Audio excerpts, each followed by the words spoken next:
Hello everyone, स्वागत है आपका आपके अपने यूट्यूब चैनल लर्न विद खुशबू में। फ्रेंड्स, हम दो बैलों की कथा एनसीईआरटी की पुस्तक का कक्षा 9 का हिंदी का पहला पाठ, बुक का नाम है क्षितिज।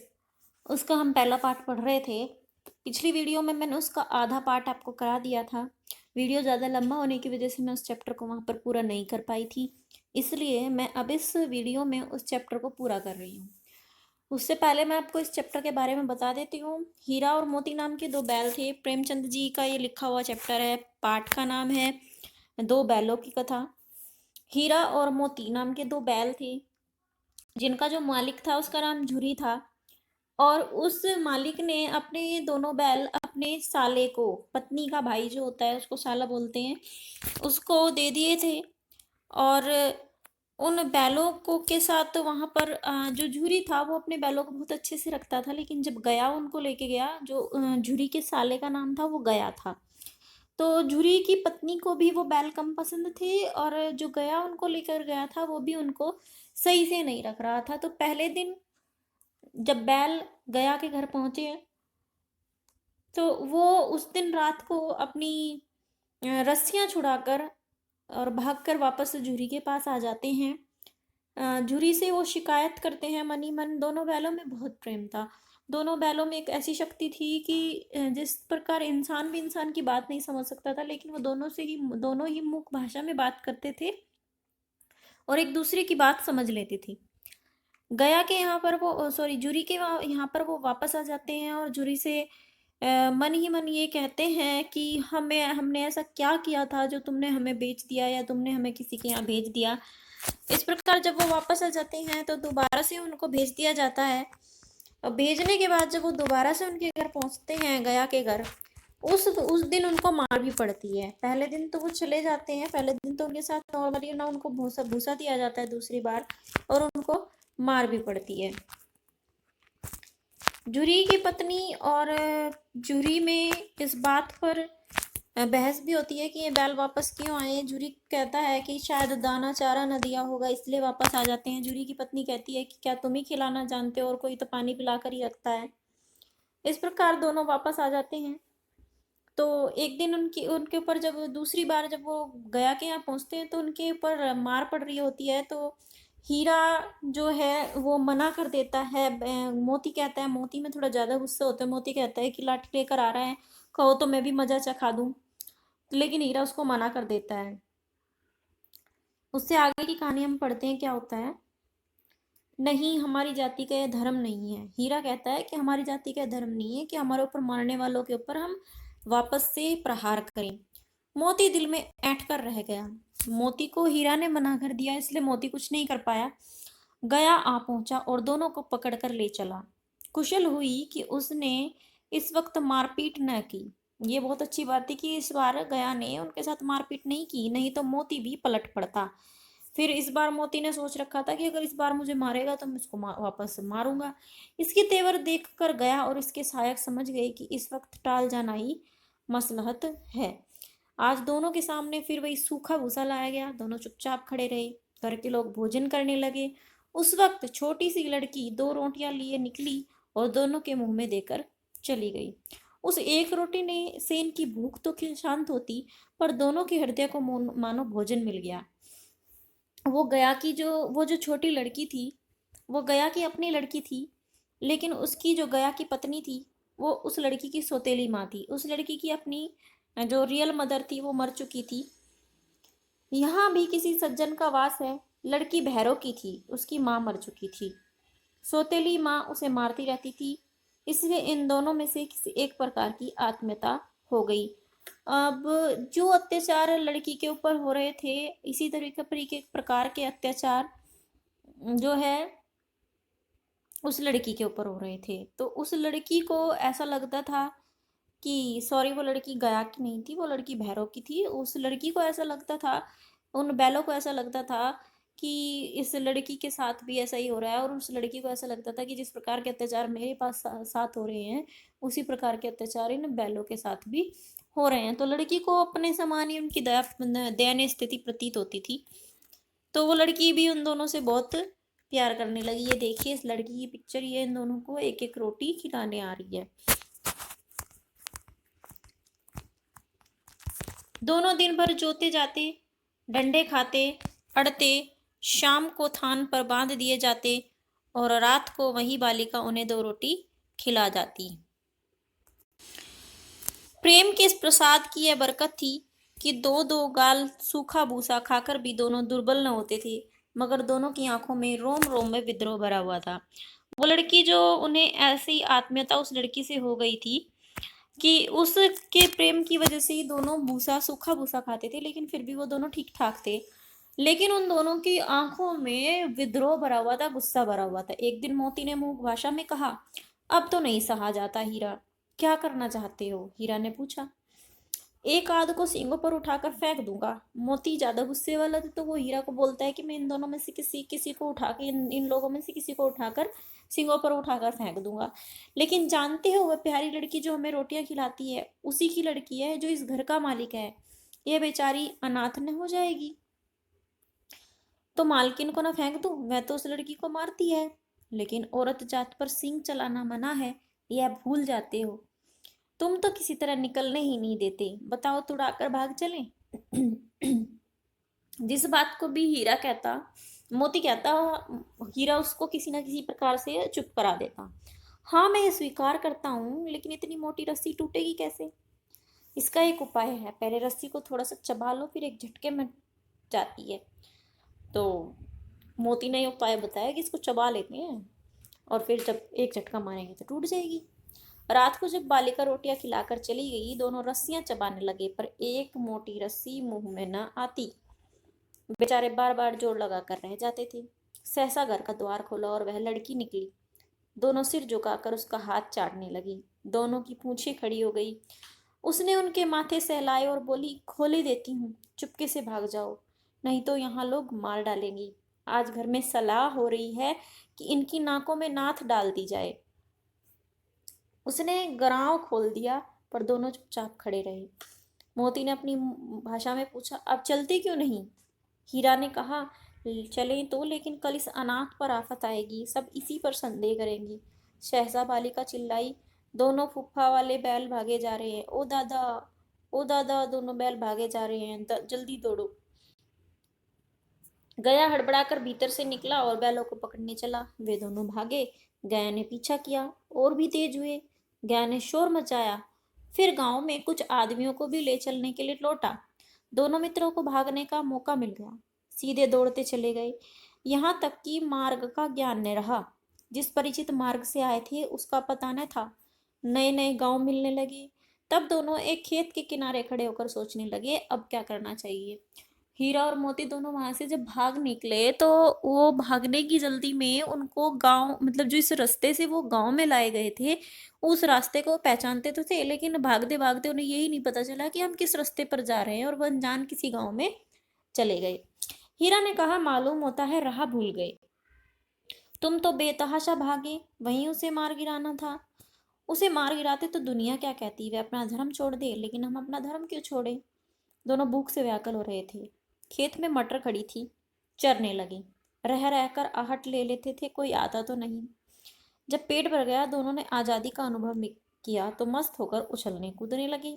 पहले दोनों ने डकार ली, फिर सींग मिलाए एक दूसरे को ठेलने लगे। मोती ने हीरा को कई कदम पीछे हटा दिया, यहाँ तक कि वह खाई में गिर गया। तब उसे भी क्रोध आया, संभल कर उठा, फिर मोती से मिल गया। मोती ने देखा खेल में झगड़ा हुआ चाहता है, तो किनारे हट गया। अरे क्या, यह क्या, कोई सांड डोंकता चला आ रहा है।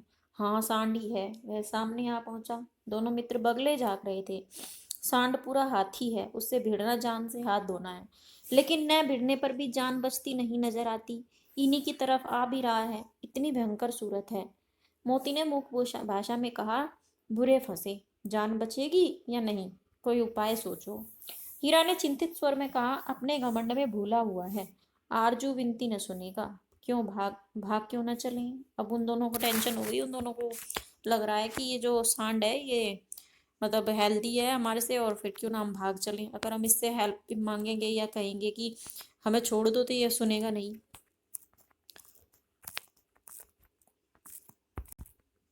भागना कायरता है तो फिर यहीं मरो। बंदा तो 9 2 11 होता है। और जो दौड़ाए तो फिर उसका उपाय सोचो जल्दी। उपाय यही है कि उस पर दोनों जने एक साथ चोट करें। मैं आगे से रगेदता हूँ, तुम पीछे से रगेदो। दोहरी मार पड़ेगी तो भाग खड़ा होगा। मेरी ओर झपटे तुम बगल से उसके पेट में सींग घुसेड़ देना। जान जोखिम है पर दूसरा उपाय नहीं है। आपस में दोनों मित्र बात कर रहे हैं किस तरीके से उस बैल से, उस सांड से निपटना है। दोनों मित्र जान हथेली पर लेकर लपकी। सांड को भी संगठित शत्रुओं से लड़ने का तजर्बा न था। वह तो एक शत्रु से मल्लयुद्ध करने का आदी था। ज्यों ही हीरा पर झपटा, मोती ने पीछे से दौड़ाया।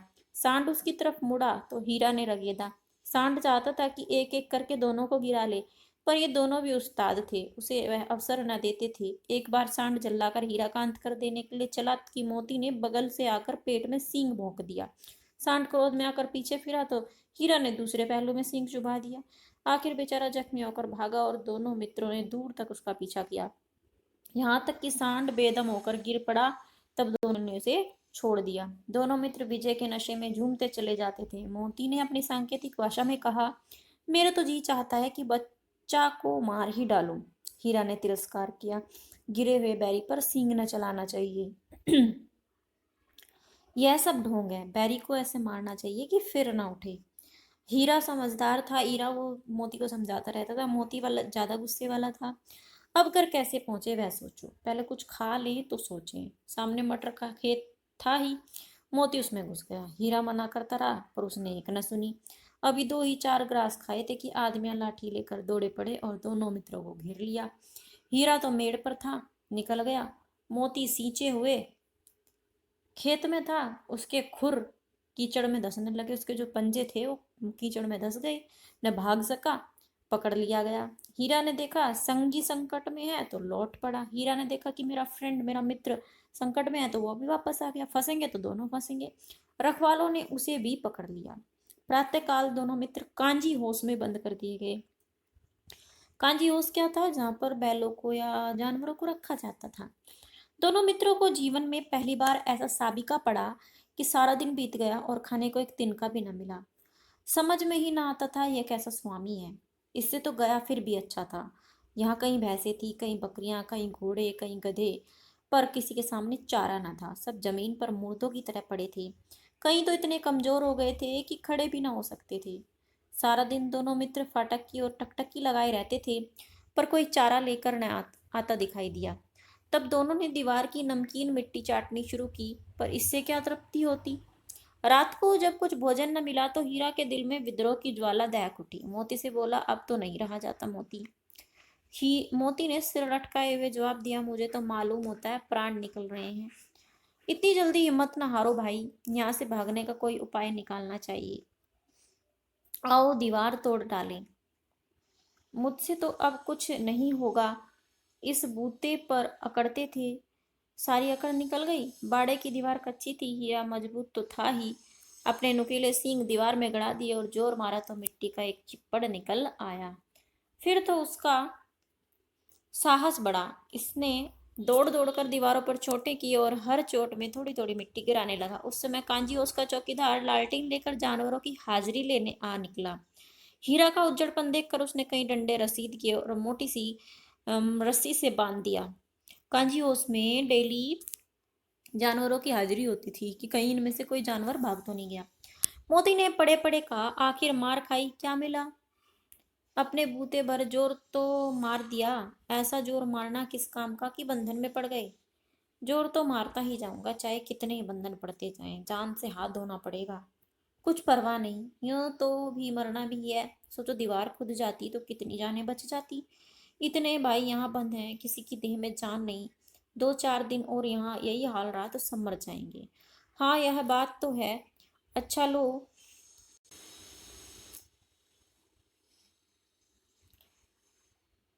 फिर मैं भी जोर लगाता हूँ। मोती ने भी दीवार में उसी जगह सींग मारा। थोड़ी सी मिट्टी गिरी और फिर हिम्मत बढ़ी।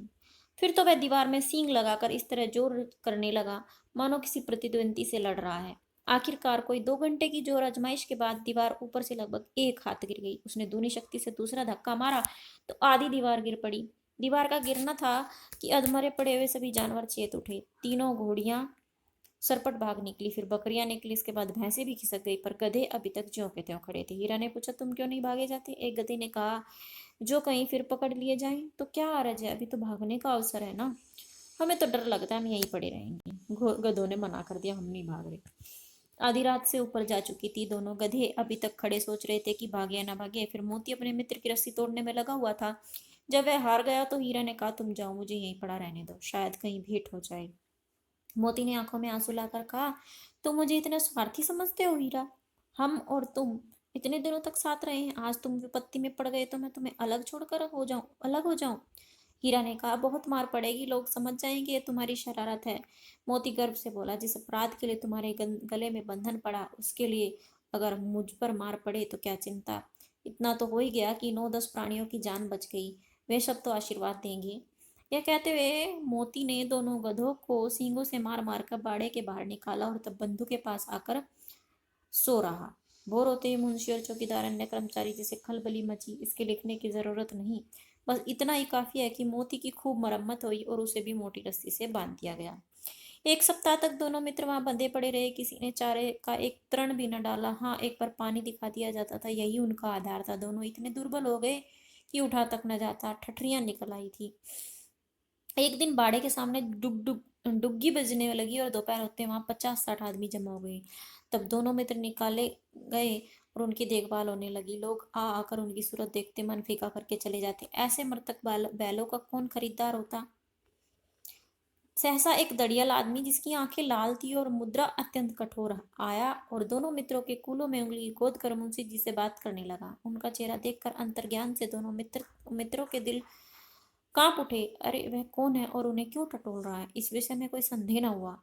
दोनों ने एक दूसरे को भीत नेत्रों से देखा और सिर झुका लिया। हीरे ने कहा, गया के घर से नाहक भागे, अब जान न बचेगी। मोती ने अश्रद्धा के भाव में उत्तर दिया, कहते हैं भगवान सबके ऊपर दया करते हैं, उन्हें हमारे ऊपर दया क्यों नहीं आती। भगवान के लिए हमारा जीना मरना दोनों बराबर है। चलो अच्छा ही है, कुछ दिन उसके पास तो रहेंगे। एक बार भगवान ने उस लड़की के रूप में हमें बचाया था, अब क्या क्या अब न बचाएंगे। यह आदमी छुरा चलाएगा, देख लेना। तो क्या चिंता है, मांस खाल सींग हड्डी सब किसी न किसी काम आएंगे, आ जाएंगे। नीलाम हो जाने के बाद दोनों मित्र उस दड़ियल के साथ चले। दोनों की बोटी बोटी कांप रही थी। बेचारे पाँव तक न उठा सकते थे, पर भय के मारे गिरते पड़ते भाग जाते थे, क्योंकि वह जरा भी चाल धीमी हो जाने पर जोर से डंडा दमा देता था। रहा में गाय बैलों का एक रेवड़ हरे हरे हार में चरता नजर आया। सभी जानवर प्रसन्न थे, चिकने चप्पल, कोई उछलता था, कोई आनंद से बैठा पागुर करता था।